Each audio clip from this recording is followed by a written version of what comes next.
Speaker, of course, I will take a very different trajectory. The Constitution of this country guarantees every single person the right to life and the right to equal protection of the law. And, Mr. Speaker, the responsibility to protect life and property in this country will never shift from the state. Speaker, it is untrue. I want to disagree with my two sisters, the senators who have spoken before me, that Kenyans have somehow stopped caring about the children. It cannot be true. It is the responsibility of government to make sure that our children are safe. We used to be taken care of by both the state and by the people themselves. Over the weekend, Senator Kavindu knows that I was at AIC Chianda in Machakos. And Honorable Speaker, the Reverend, the person who gave us a sermon that day, read to us Proverbs 29 verse 2, which says that when the righteous are in power, the people rejoice. But when the wicked rule, the people mourn. Honorable Speaker, sometimes my faith is tested. I had to ask the Reverend if really God listens to the tears of Kenyans.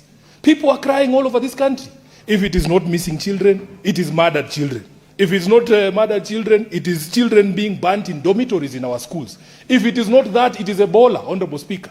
The country is mourning all over the place. And by the way, Speaker, when you listen to the people who have been charged with securing us, the CS for Interior, first of all, everybody saw how he arrived at the school there on the morning of the fire to Mishi. We were embarrassed for the leadership of this country. He is on record, and we will never tire reminding Senator Murkomen, CS Murkomen, that he says that the entire state surveillance has been tied to political leaders in this country, that he knows where Sifuna sleeps and what time I go to sleep. That surveillance, Honorable Speaker, should be turned in dealing with these criminals. How is it possible that they follow us around but they cannot track and find these children who are been taken before they are murdered, Honorable Speaker?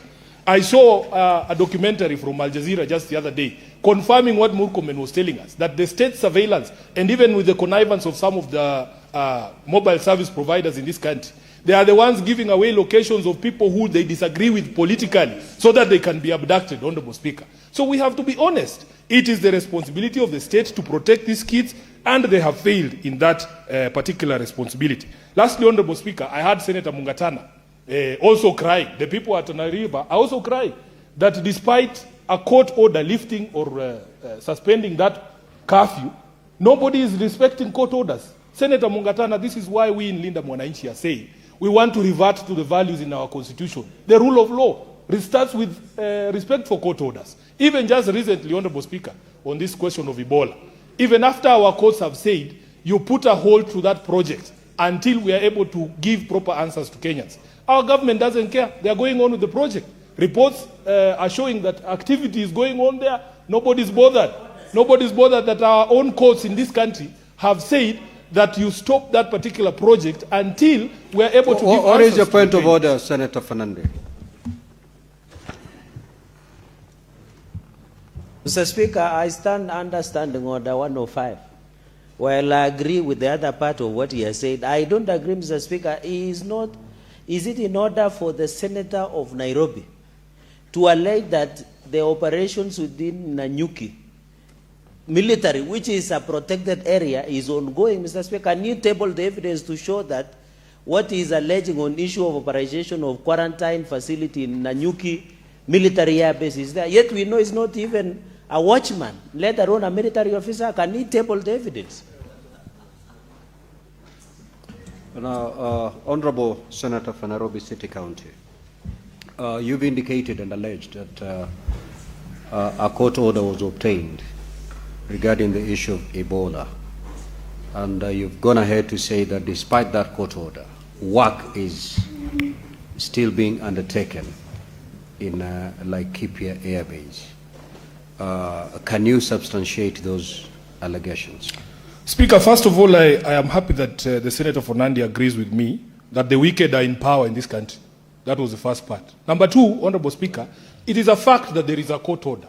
It is a fact that activity has been reported, including military aircraft from the US having landed at this facility, and I can bring those videos. And Speaker, this time round, I want to beseech this House, just the way we play videos during impeachment of governors. You allow us to play those videos here, so that it is not just one person sitting in an office saying that I was unable to substantiate. Senator, you'd wish time to... Yes, because I didn't think that anyone here was going to challenge us on matters that are known to everyone.